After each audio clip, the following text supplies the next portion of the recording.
A lo largo de la historia, la humanidad se ha esforzado por entender la esencia del funcionamiento del mundo material.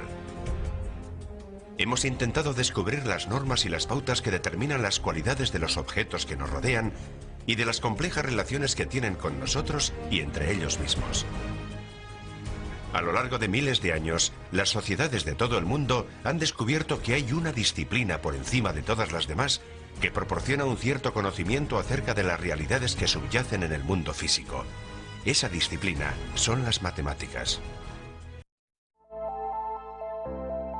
Las matemáticas, en definitiva, son la herramienta con la que podemos ir descubriendo, describiendo y también reconociendo a toda la realidad que nos rodea. No hay nada que no cruce. Sin embargo, le tenemos miedo, nos preocupan. Tratamos de no involucrarnos, salvo que seamos una persona con mucha orientación hacia los conocimientos matemáticos. Bueno, de eso vamos a hablar en nuestro programa de hoy y de un montón de conocimientos, porque este es un programa de ciencia y de eso vamos a tener toda una hora de contenidos que arranca con este salpicón y las principales noticias científicas de la semana.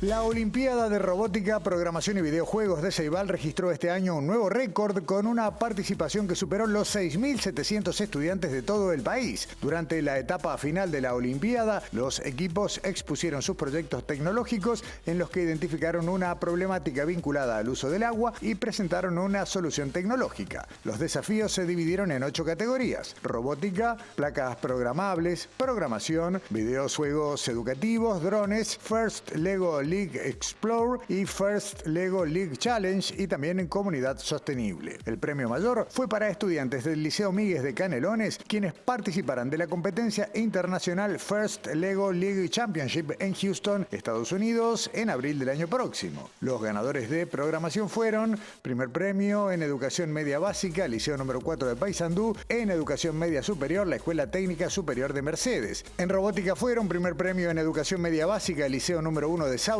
Canelones; y en Educación Media Superior, el Liceo número 1 de Rocha. Los ganadores en placas programables fueron: primer premio en Educación Media Básica, el Liceo número 2 de Salto; y en Educación Media Superior, el Liceo de Rosario, en el departamento de Colonia. También se desarrolló la final de Minecraft. En la categoría Junior, el equipo de la Escuela 33 Orientales de Melo obtuvo el primer premio, en tanto que en la categoría Senior, los ganadores fueron alumnos de la Escuela República Argentina de Colonia.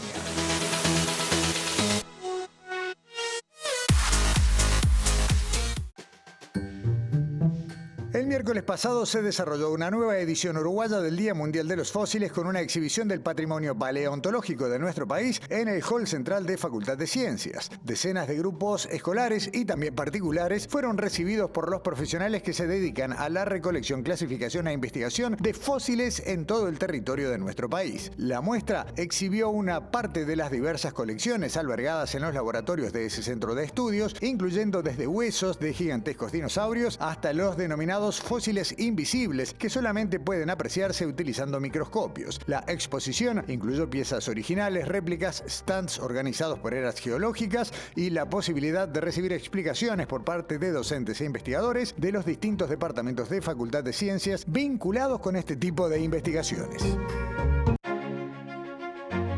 La ciencia no solo se hace en los laboratorios y facultades, así lo demuestra desde hace más de 3 décadas una actividad que ya es un clásico, la Feria Nacional de Clubes de Ciencia, que tendrá lugar desde el jueves 14 al sábado 16 de noviembre en el Argentino Hotel de Piriápolis. Los clubes de ciencia son actividades que se desarrollan en centros educativos desde inicial a bachillerato y proponen resolver un problema a través de una investigación o de la elaboración de un dispositivo tecnológico. Cada grupo reúne a niñas y niños que, bajo la coordinación de un tutor, trabaja todo el año en un problema y va compitiendo en instancias regionales por un lugar en la feria que cierra el año. Este 2024 serán unos 50 clubes quienes resultaron ganadores en las diferentes instancias y departamentos, y sus trabajos se podrán ver en Piriápolis. Desde una investigación hecha por niños y niñas de primaria sobre las propiedades medicinales de la hierba diente de león, un estudio sobre los repelentes que usamos y cómo funcionan funcionan, hasta una aplicación basada en inteligencia artificial para usar en clase, son apenas algunos de los trabajos hechos por nuestras futuras científicas y científicos.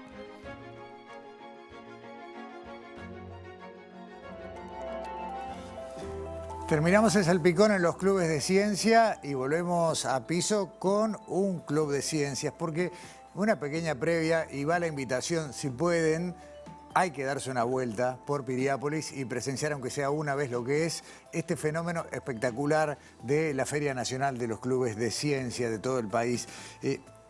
Soniverso es el nombre del Club de Ciencias que nos acompaña. Son alumnas y alumnos del Colegio y Liceo Nuestra Señora de Fátima, de aquí de Montevideo. Tuvieron una mención especial en la categoría Chajá en la Feria Departamental y eso les permitió clasificar para la Feria Nacional. ¿Qué es lo que hay? ¿Qué presentan? ¿Qué trabajo desarrollaron? Bueno, ellos mismos nos van a contar.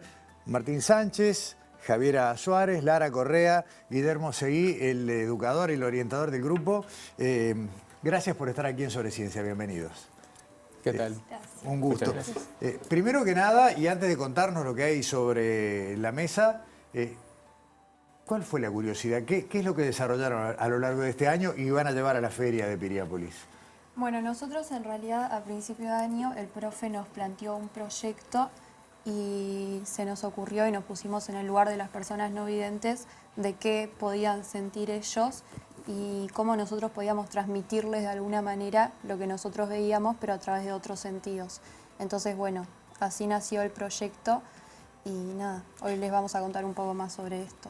En definitiva, es astroinclusión, ¿no? Los sonidos del universo y lo que decías, cómo contarle a quien tiene una discapacidad visual, bueno, todo lo que hay en el universo.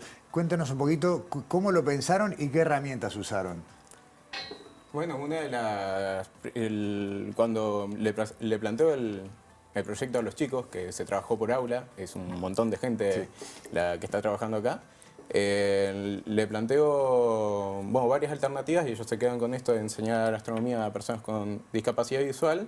Y de todas las técnicas que había como para empezar a abordar este proyecto, nos fuimos por una que se llama, bueno, en principio se llama sonificación, que Martín fue el que estuvo trabajando un poco bastante con ello. A ver, Martín.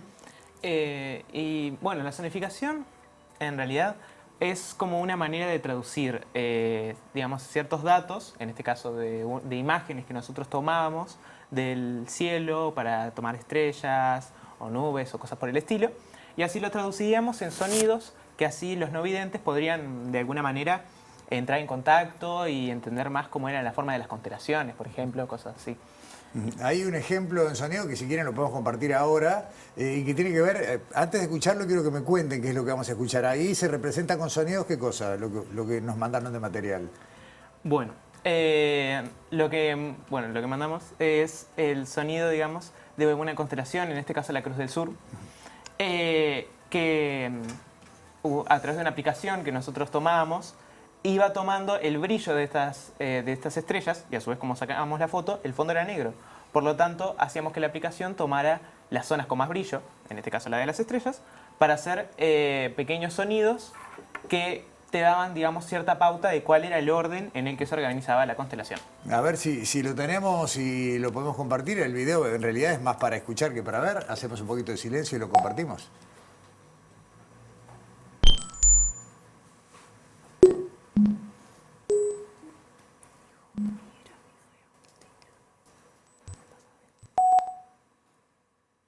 O sea que el tono y la intensidad es la información que está dando. O sea, no solamente digamos, el volumen para hablar en criollo, sino también el tono en el que está sonando, ese le transmite a la persona no vidente la información, en este caso de la Cruz del Sur. Exactamente, y no solo eso, sino también una cosa tan básica como puede ser el número.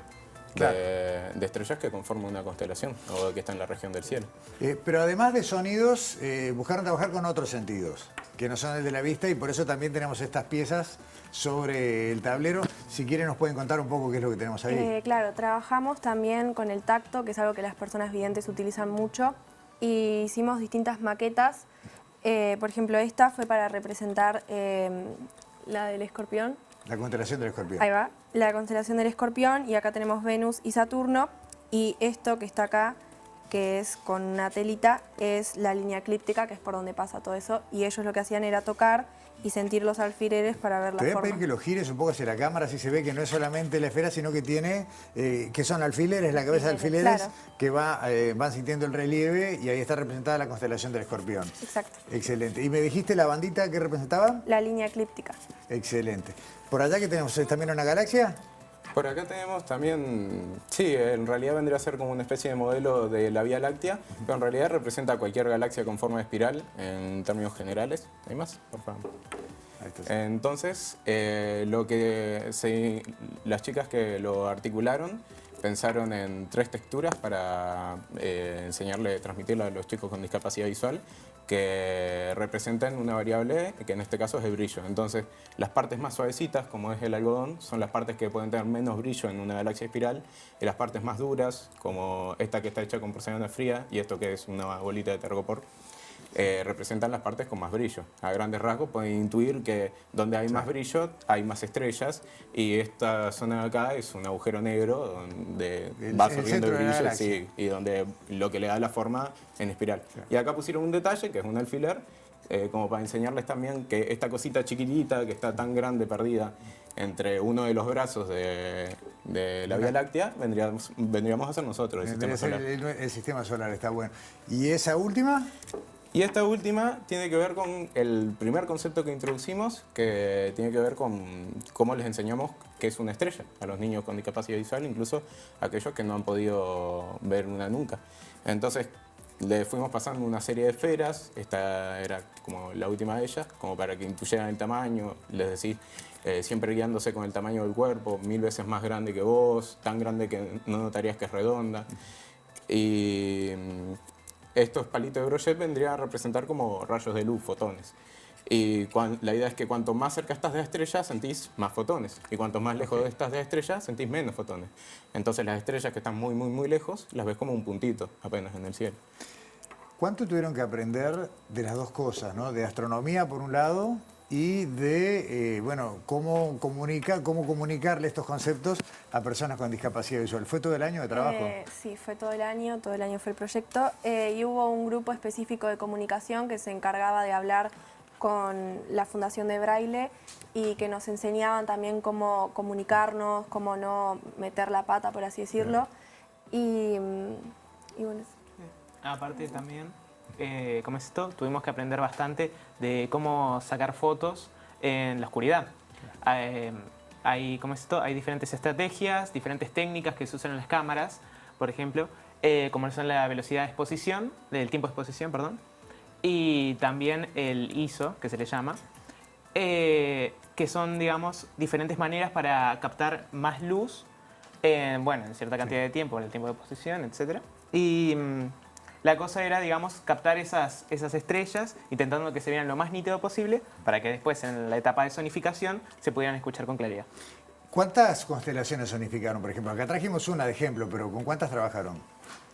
Nosotros trabajamos más que nada con la Cruz del Sur y con con la constelación del Escorpión. Del Escorpión, perfecto. Van a la feria de Piriápolis. ¿Es tu primera feria, Guillermo, como orientador? Como orientador, sí, como estudiante. O sea, conocer la experiencia desde el otro lado del mostrador. Y creo que la mayoría de orientadores que estamos en clubes de ciencia es porque cuando éramos gurises nos tocó. Y yo soy canario, soy de Tacuarembó, entonces cuando me tocó fue toda una experiencia, viajar y todo lo demás. Divino. Simplemente para cerrar, aclarar que bueno, ustedes son una parte del grupo, una representación. ¿Cuántos, te acordás de memoria, cuántos alumnos trabajaron en esto? ¿Cuántos compañeros de ustedes? 37 alumnos en total, En la clase. que tenemos algunos de ellos aquí nos acompañándonos, haciendo fuerza. Y más maestras de Fundación Braille, más niños de Fundación Braille, más todos los que nos dieron una mano. Claro, porque eso también hay que decirlo y ya con esto nos vamos. O sea, no solamente lo armaron, sino que también lo compartieron con Sí, niños exacto. bueno, con situación de discapacidad visual. ¿Cómo fue esa experiencia, cortito? No, esa experiencia fue con varias compañeras y algunos compañeros. Fue muy lindo, la verdad, también ponerse en el lugar del otro y empezar a valorar cosas que capaz que no las valoras en el día a día. Pero fue muy lindo, aparte eran niños chicos y fue como, más allá de una clase, fue compartir una tarde con ellos y jugar y estar ahí. ¿Se enseña mejor astronomía así, Guillermo? Más y mejor. Más y mejor. Lara Correa, Javiera Suárez, Martín Sánchez, Guillermo Seguí, en nombre de todos los demás que están acá y los que no vieron acá. Perdón, ahí está. Gracias por venir, gracias por acompañarnos aquí en Sobre Ciencia y bueno, mucha suerte en Piriápolis el fin de semana. Gracias. Muchas gracias. Pausa, ya volvemos en Sobre Ciencia.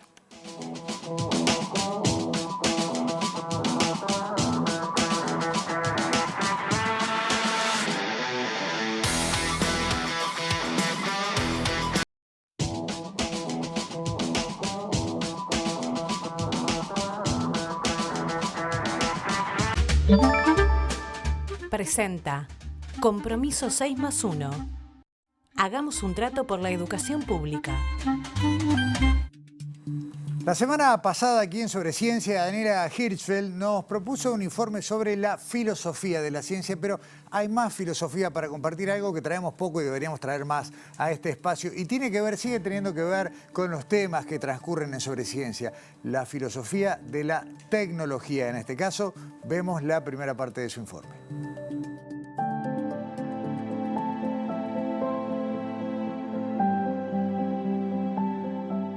Nuestra vida ya no se puede separar de la tecnología. Y por tecnología nos referimos al celular, al auto, pero también al martillo y a las herramientas que usamos en la agricultura. Por eso no es raro que haya ciencias que estudian nuestro vínculo con las herramientas tecnológicas. Vamos a hablar de la filosofía de la tecnología. ¿De qué se trata? Eso nos va a contar Javier Massa, docente de la Universidad Católica del Uruguay. La filosofía de la tecnología es, digamos, una subdisciplina dentro de la filosofía que se ocupa de mirar este fenómeno específico que es el fenómeno tecnológico y fundamentalmente los tipos de relaciones que los seres humanos tenemos con nuestro entorno tecnológico o técnico. Y ahí, como hace el saber filosófico en general, lo que buscamos es como generar preguntas que nos permitan abordar esta relación a distintos niveles.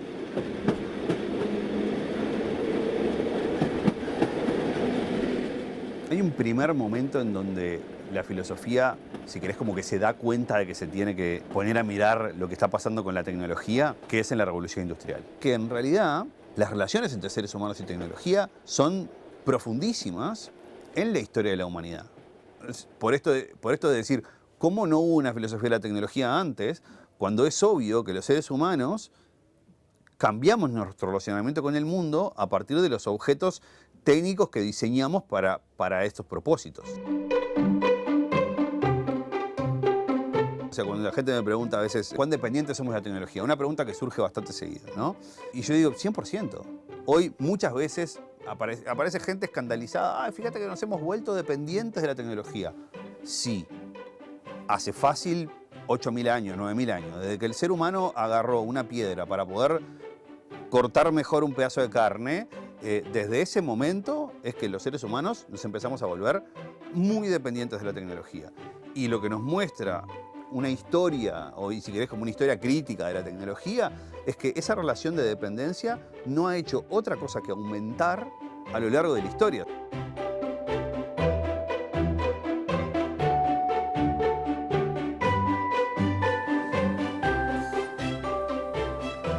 Pensar y reflexionar sobre nuestro vínculo con la tecnología. A esto se dedica esta rama de la filosofía de la tecnología. Así lo viene explicando Javier Massa, quien es docente de la Universidad Católica del Uruguay. Y Daniela siguió charlando con él y profundizando un poco más sobre los aportes que la filosofía de la tecnología ha hecho hasta ahora.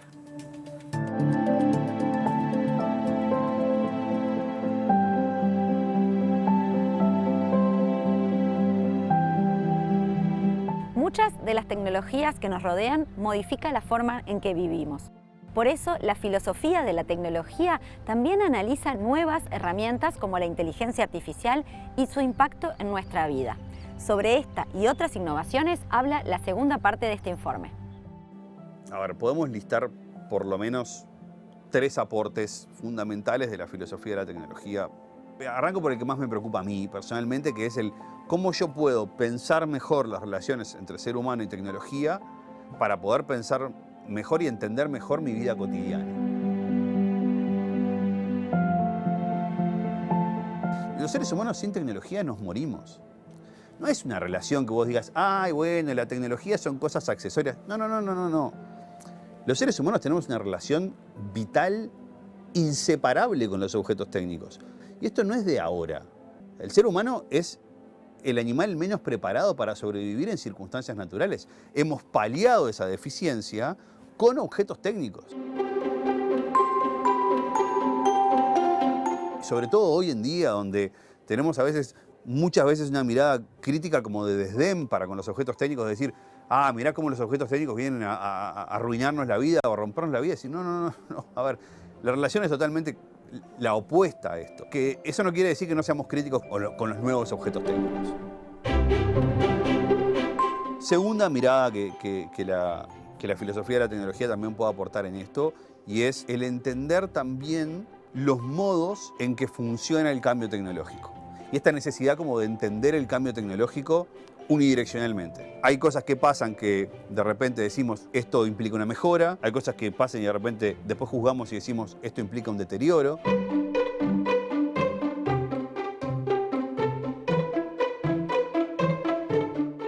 Y por último, un tercer nivel es el nivel sociopolítico, económico, cultural. O sea, las tecnologías cambian la vida en sociedad. Si nos detenemos un poco más a pensar de qué están hechas nuestras cosas, todas nuestras cosas, desde la inteligencia artificial hasta el termo y el mate, quizás, de alguna manera, podemos adelantarnos a sus efectos, y no para prevenirlos simplemente, adelantarnos a sus efectos para estar un poco mejor preparados y para poder ir allanando el terreno. Y sobre todo, quizás a veces también de qué es lo que no estamos dispuestos a que suceda.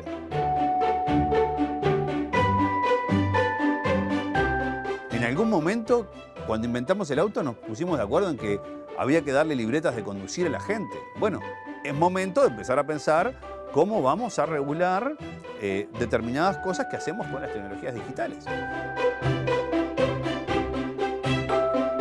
Y ahí hace mucha falta de la filosofía, del derecho, de una cantidad de gente, porque tampoco es una discusión sencilla, ni que la vayamos a zanjar fácilmente. Todo lo contrario.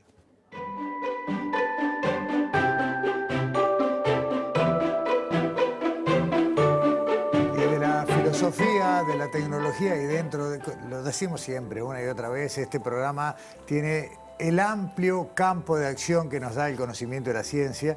Entonces pasamos de esto, que es reflexión pura, a algo muy cotidiano que afecta a mucha gente, Alexandra Perrone, aunque muchos tal vez ni lo sepan, ¿no? Que es el síndrome del ojo seco. ¿Cómo andás? Bienvenida. Bien. ¿Todo bien? Bueno. ¿Tanto tiempo? Hace mucho no te veía en estudio.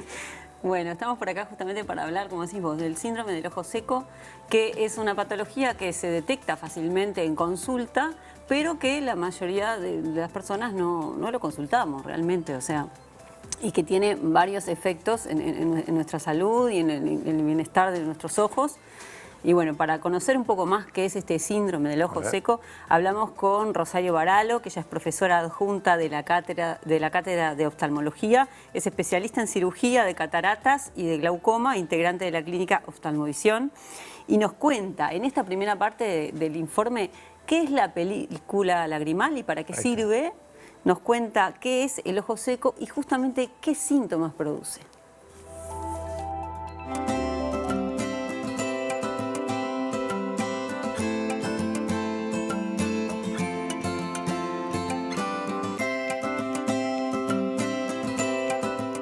El síndrome de ojo seco es una enfermedad crónica. En primer lugar, es importante que entendamos ese concepto, que además es multifactorial y se sucede en aquellas personas que tienen un déficit en su lágrima, ya sea en la cantidad de la lágrima o en la calidad de la lágrima.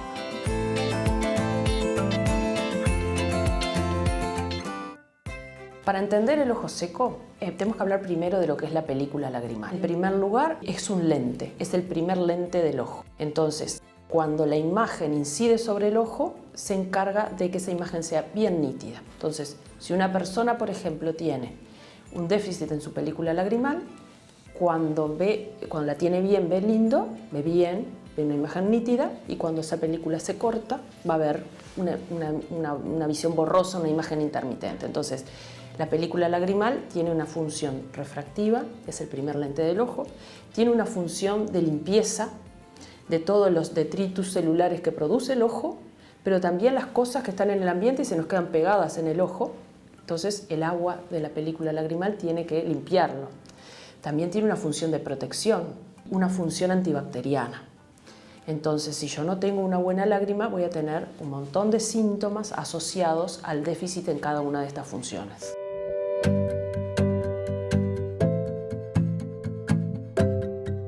Nosotros, cuando tenemos un paciente que tiene ojo seco, tenemos que definir qué tipo de ojo seco tiene, porque hay más de algún tipo. Tenemos el ojo seco hiposecretor, que es cuando el ojo produce menos cantidad de lágrima de lo normal, y el ojo seco evaporativo, que es cuando el ojo no tiene la suficiente aceite en su lágrima y entonces la lágrima no es estable, entre parpadeos se evapora. Y también podemos tener el ojo seco mixto, que es aquella persona en cual se juntan las dos condiciones.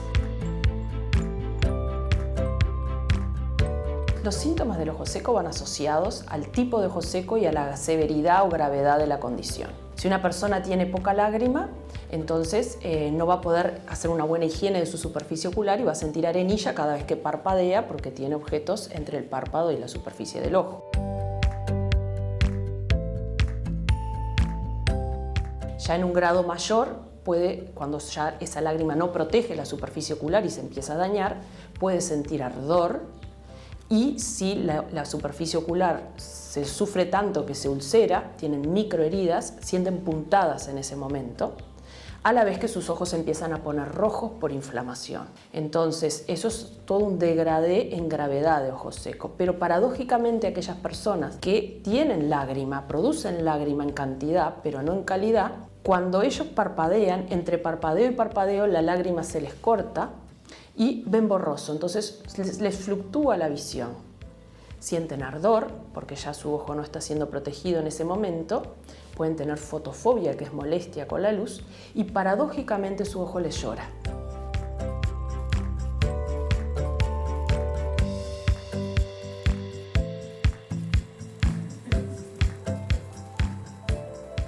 La verdad, Alexandra, que es bien interesante y hay un montón de algo tan normal y tan cotidiano como es sentir, bueno, lágrimas y humedad en los ojos y sin embargo... Mucho conocimiento que no es muy conocido, justamente. Que nos pasa a todos, pero bueno, no estamos informados, ¿no? Y bueno, eso resaltaba Rosario la importancia justamente de hacer esta consulta, ¿no? Y nos decía que también que con digamos, el avance de la tecnología aumentaron también los usuarios de lentes de contacto. Y que esto también nos decía que los lentes de contacto blandos necesitan mucha hidratación y si la persona no usa lágrimas artificiales, el lente de contacto blando como que se prende más en el ojo porque consume toda la lágrima natural de la persona. Entonces se adhiere más al ojo y justamente en el microparpadeo el ojo se puede lastimar. No pasa así tanto con los lentes de contacto permeables, que es lo que nos explicaba, pero bueno, es muy importante eso porque hay muchos usuarios de lentes de contacto blandos, ¿no? Y bueno, nos cuenta Rosario en la segunda parte del informe qué pasa con el síndrome del ojo seco y la vida moderna, las luces artificiales y las pantallas.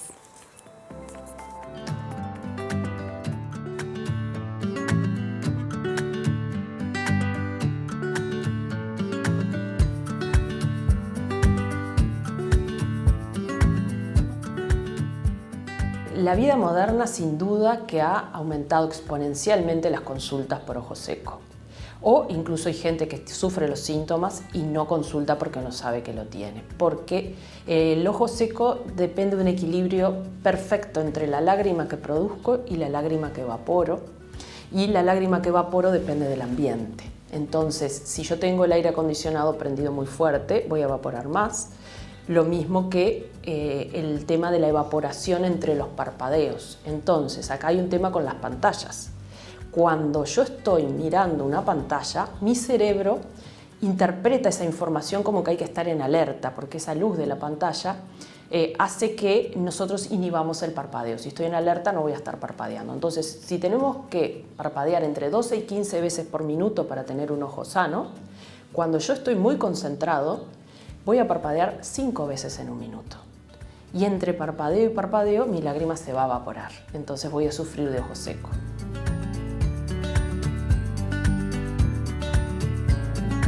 La producción de lágrima por parte de la glándula lagrimal depende de un montón de factores. Factores intrínsecos y extrínsecos. Por ejemplo, todo lo que es los cambios hormonales van a hacer que la glándula lagrimal produzca menos lágrima, la menopausia.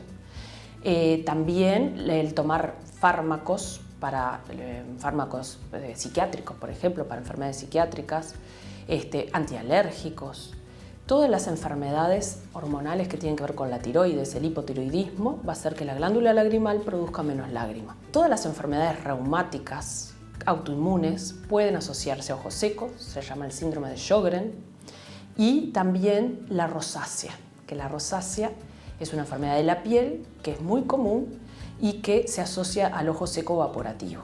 Entonces es muy multifactorial la causa del ojo seco y a veces podemos atacar la causa y curarla, pero la mayoría de las veces lo que hacemos es paliar los síntomas de por vida.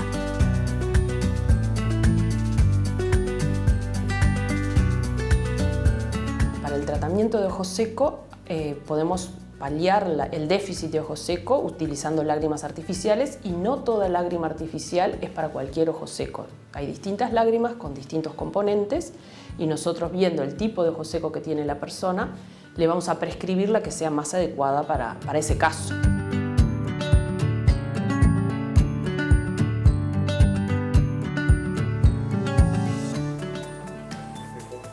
La verdad, Alexandra, que uno diría, ¿qué es lo que puede ser que no sepamos de los conocimientos básicos de nuestros ojos? Y sin embargo, bueno, muchísimo. Sí, Rosario nos decía, bueno, esto de que lo normal es parpadear entre 12 y 15 veces por minuto y que cuando estamos frente a la computadora, frente a las pantallas, no hacemos tanto. Y nos daba algunos tips de salud, digamos, ¿no? Que bueno, parpadear, sacar la vista de la computadora, mirar lejos de vez en cuando, programarnos cortes pequeños, ¿no? Para no estar todo el tiempo mirando la pantalla. Y también nos decía poner la computadora un poco por debajo del ojo, porque así el ojo se cierra un poco más y la lágrima no se evapora tanto. Y bueno, y en la última parte del informe de Rosario nos cuenta las cifras de Uruguay, lo que se estima de las personas que padecen de ojo seco y bueno, y justamente, como decíamos, nos resalta la importancia de consultar. Ahí va.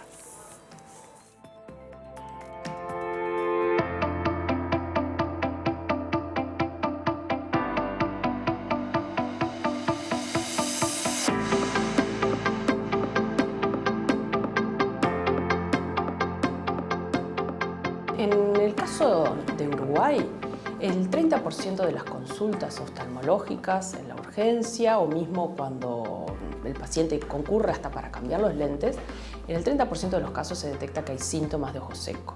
Estamos hablando de un tercio de la población, ¿verdad?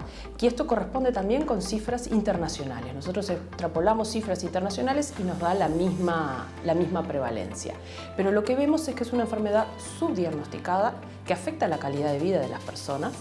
Y hay gente que lo sufre y lo incorpora a sus síntomas como si fueran parte de, sin saber que hay medidas que los pueden ayudar a pasarla mejor.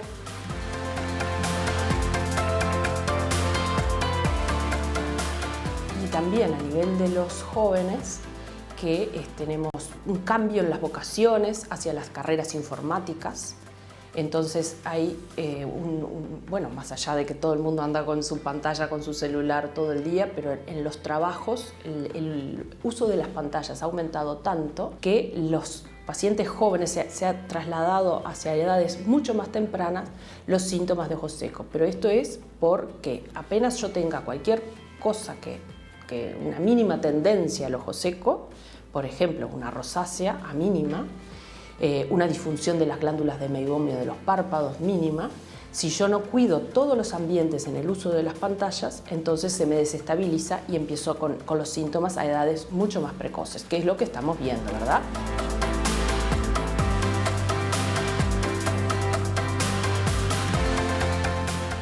Hay muchos pacientes con carreras de informática que cuando concurren para pedir lentes, porque en realidad dicen que no ven bien, que no llegan al final de la jornada laboral, que los ojos le arden, y en realidad no precisan lentes. Lo que precisan es un tratamiento para el ojo seco y una educación en el uso de las pantallas en su oficina.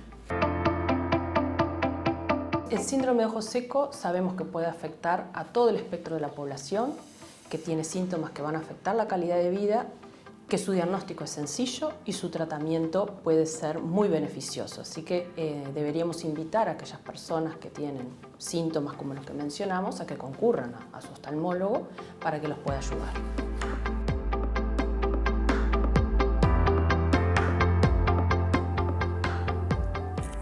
Bueno, hasta acá el informe, Alexandra. ¿Qué decía la doctora en cuanto a la mirada en pantallas y que parpadeamos menos? Que claro, que para tener el ojo, digamos, el ojo sano, Sí. parpadeamos entre 12 y 15 veces por minuto y que cuando estamos frente a la pantalla, entre 5 y 6 veces. Bien, muchas gracias porque ahora viene el informe de ciencia y cine. Parpadeen mucho mientras lo miran. Wilmar Umpierre y sus consejos para estos días.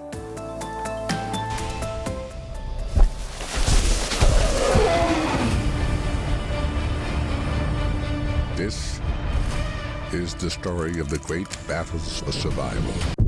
Arrancamos con nuestro habitual repaso por las plataformas y ver qué ofrecen en materia de ciencia, de tecnología. En este caso, arrancamos acá en Sobre Ciencia con La vida en nuestro planeta. Está disponible en Netflix. Estamos hablando de una serie documental en la que se plantea, nada menos, que narrar la lucha perpetua entre las criaturas por sobrevivir a través de la historia del mundo. En 8 episodios de 60 minutos cada uno, los espectadores van a poder apreciar cómo aparecen en la pantalla animales, plantas y hasta entes unicelulares que durante millones de años poblaron la Tierra. Y es que, bueno, justamente este rincón del universo, actualmente con unos 20 millones de especies, bueno, el 99% de todos sus habitantes se han perdido en las arenas del tiempo. Y de eso se trata justamente esta serie documental.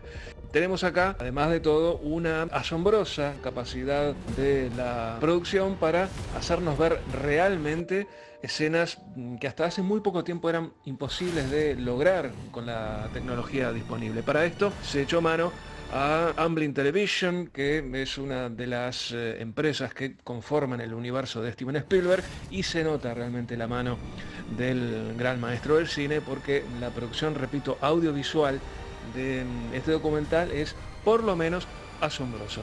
Y acá tenemos en los primeros episodios, por ejemplo, a un personaje llamado Luca. Es un individuo unicelular que es el ancestro común de todos los seres vivos del planeta. Y somos testigos también del modo y manera en que la densa capa de ceniza que levantó el meteorito que extinguió a los dinosaurios no aviares sobre el planeta y de cómo algunos T-Rex pudieron sobrevivir justamente a ese episodio. Es una gran serie, muy recomendable desde el punto de vista visual, es asombrosa y es absolutamente recomendable y está, repito, en Netflix. This is the story of life on our planet.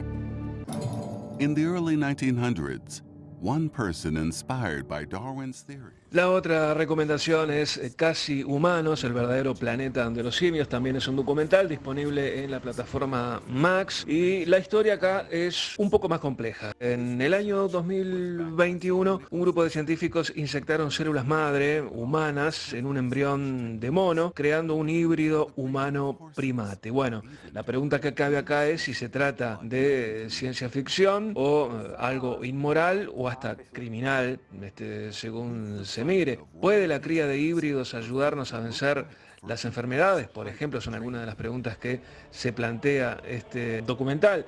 También otro aspecto que plantea tiene que ver con el tratamiento que desde la Europa blanca se ha hecho históricamente sobre los pobladores de África, tratándolos muchas veces de infrahumanos o de seres inferiores. Eso está señalado en este documental y de cómo los países ricos, los países centrales, básicamente han utilizado al continente africano como plataforma de estudio y muchas veces pasándole por arriba a los derechos que pudieran tener. La ciencia no tiene límites en este nuevo documental que está firmado por el sello Discovery y que explora, como decíamos, el controversial caso de un experimento que podría cruzar la línea de lo ético y de lo moral. Es realmente muy recomendable, muy interesante y está en la plataforma Max. Then to be able to prove that Darwin's theories were correct.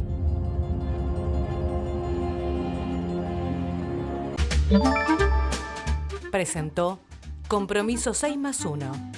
Hagamos un trato por la educación pública.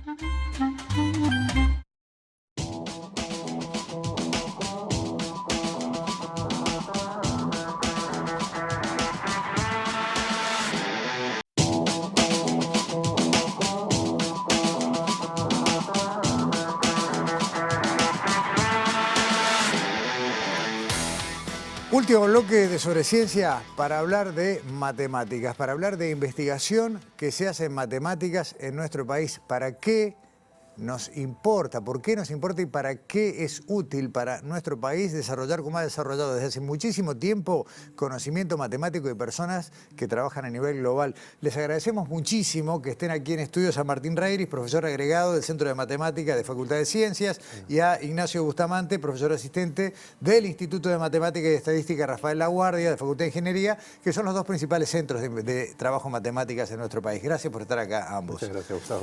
Y esta nota se dispara, arranca cuando recibimos hace unos cuantos meses un correo que nos contaba que Ignacio estaba en ese momento en China recibiendo nada menos que un premio en el ámbito del Congreso Internacional de Ciencia Básica por lo que fue tu tesis de maestría. Una cosa es postular y otra cosa es que te premian, ¿no? Sí, o sea, esto fue completamente inesperado. De hecho, tampoco lo creímos en un principio. Pensamos que era spam porque muchas cosas de ahí vienen que no tienen valor real, que son spam para llevarte. Pero bueno, esto resultó ser algo que era verdad y fue una experiencia bastante interesante, sí. Tu trabajo tiene que ver con geometría, el trabajo premiado en este caso y tu trabajo de maestría tiene que ver con relatividad general. ¿Qué es lo que hace que una persona que se especializa, se capacita en matemáticas, elija un rumbo u otro? Porque la matemática es enorme. No estoy diciendo ninguna verdad revelada en eso. Sí, hay vocación y hay gustos también, ¿no? Cuando uno empieza a ver cosas, le arranca a dar más la curiosidad por un lado que por el otro y empezás a enfilarte hacia un lugar o te vas para otro distinto. Y pasa lo mismo en cualquier área, ¿no? Por ejemplo, si haces medicina, capaz que terminás la carrera y decís, me gusta más la cirugía o me gusta más, por decir otra cosa, la cardiología. Son cosas que vas viendo cuando vas subiendo por las materias y decís, esto me parece mucho más interesante, o me da más curiosidad venir por este lado, o me gustaría más desarrollar cosas de este lado porque las técnicas me parecen mejores, por algún sentido, ¿no? Hemos hablado bastante, Martín, en todo este tiempo, desde hace mucho tiempo que conversamos, sobre lo dificultoso que resulta contar que la matemática no es ningún misterio. Sí, completamente. Relativo a la pregunta, a lo que decía Nacho, la ciencia es un poco un barco con una quilla muy dura, ¿no? Es difícil cambiar, ¿no? Y es difícil elegir temas, porque lleva tiempo meterse dentro de los temas, entender la riqueza, la fascinación de los temas. Y bueno, un poco uno intenta guiar ese barco como puede, para hacer la actividad con alegría, con ganas, ¿no? A veces puede ser un poco frustrante porque uno quiere una dirección y termina en otra dirección. La investigación un poco es así, es bastante azarosa, difícil, y sobre todo es difícil de maniobrar. Quería aclarar ese punto. Y está bueno, eso, difícil maniobrarlo, pero además yo te llevo esto mismo que acabas de decir a un nivel más básico, más de educación primaria o liceal, ¿no? Porque cuando alguien está en el trayecto matemático, bueno, como explican ustedes, se te abren puertas, caminos y uno va eligiendo y bueno, y después se toma un rumbo. Pero cuando eso pasa a nivel más básico, bueno, yo me imagino en una familia un gurí dice, una gurisa, yo quiero ser médico. Y dice, qué bien. Le dice, quiero ser matemático y ya te miran. Puedo contar tal vez mi experiencia personal. Yo nunca imaginé que iba a terminar matemáticos, no, jamás. Incluso hasta los 19, 20 años tampoco, ¿no? Fue un poco... Me costó darme cuenta que tenía naturalidad para las ciencias exactas y me costó darme cuenta que quería hacer una carrera en eso. Sí, sabía que quería ser científico, pero no matemático. Y creo que de pronto a muchos en tempranas edades les puede pasar lo mismo. Es difícil identificar si yo quiero ser matemático, ¿no? O a mí me gusta la matemática y la matemática existe como disciplina, me puedo dedicar a ello. Eso no está tan permeado en la sociedad. En mi caso, bueno, yo hace mucho que estudié, ¿no? Ha cambiado mucho la sociedad y ya las carreras se publicitan de otra manera, ¿no? En particular la matemática creo que ha tenido otro tipo de difusión dentro de la sociedad y creo que está más... De hecho, el hecho que nosotros estemos aquí es un signo de eso, pero el pensamiento cualitativo, el gusto por esas cosas, por ahí... toma un poco más identificarlo, lleva un poco más que otras disciplinas que la arquitectura o que ya son más estándares o el derecho, que me parece que puede ser más identificable a edades tempranas. Tal vez una de las razones, y esta pregunta un poco es para los dos, tenga que ver con que uno sabe cuál es el campo de acción de una persona que toma la opción de derecho, de arquitectura, de no sé, geología. Es más difícil, no para ustedes que están adentro, pero sí para quien no conoce el ambiente, saber dónde se va a desenvolver una persona que se capacite en matemáticas. ¿Es solamente la academia el ámbito de desarrollo de un matemático? Sí, o sea, hay varias cosas ahí, ¿no? Hay una cosa que es muy natural, que cuando hablas con alguien que no conoce gente que hace matemática, lo primero que te pregunta es, ¿qué hace un matemático? ¿Sos profesor? Bueno, sí, mucha gente es profesora, otra gente se dedica a cosas más de investigación, que hoy en día hay bastante, justamente, como ya he mencionado varias veces, en inteligencia artificial, por ejemplo. Es un área muy natural porque requiere mucha ciencia básica, mucho interés en mejorar ciertas cosas o ciertas capacidades de razonamiento lógico que ya traes con matemática y se empieza a mover para ese lado. Entonces, hay mucha gente que se dedica a hacer parte de investigación, por ejemplo, empresas como Google, como Amazon, u otras que son un poco menos conocidas, que hacen, por ejemplo, microchips y demás, que es para mejorar procesos, digamos, o optimizar procesos en realidad. Y en general lo que hace un matemático es terminar donde el razonamiento lógico sirva para algo. Hay mucha gente que también se dedica a la economía después, ¿no? Porque la facilidad con los números, te gusta la probabilidad, te lleva para ese lado y haces cosas más aplicadas a la economía. Pero en general es más bien una caja de herramientas lo que te da. Claro. Y creo yo que la salida más natural hoy en día es la de académico-investigador, ¿no? Es lo que uno espera cuando empieza a hacer matemática y ya está en segundo año de la carrera, pero hoy en día también es muy natural terminar haciendo cosas como más del estilo de programación o de inteligencia artificial o de cosas que requieran algún tipo de conocimiento y no sean tan naturales que uno no pediría, bueno, si hago matemática termino ahí. Es algo un poco paradójico, ¿no? Porque se habla permanentemente de la matemática, está en todos lados, ¿no? Sin embargo, las salidas laborales a veces no son claras, no son fáciles de divisar. Entonces, un poco como paradójico, puede ser que esto en todos lados y a la hora de lo que lo voy a usar en un trabajo concreto no es tan fácil de identificar. Es un poco, la matemática es un poco una ciencia silenciosa, ¿no? Claro. Se mete por todos lados, por debajo, pero está ahí y no está en algo concreto, visible. No siempre está, ¿no? de forma visible, ¿no?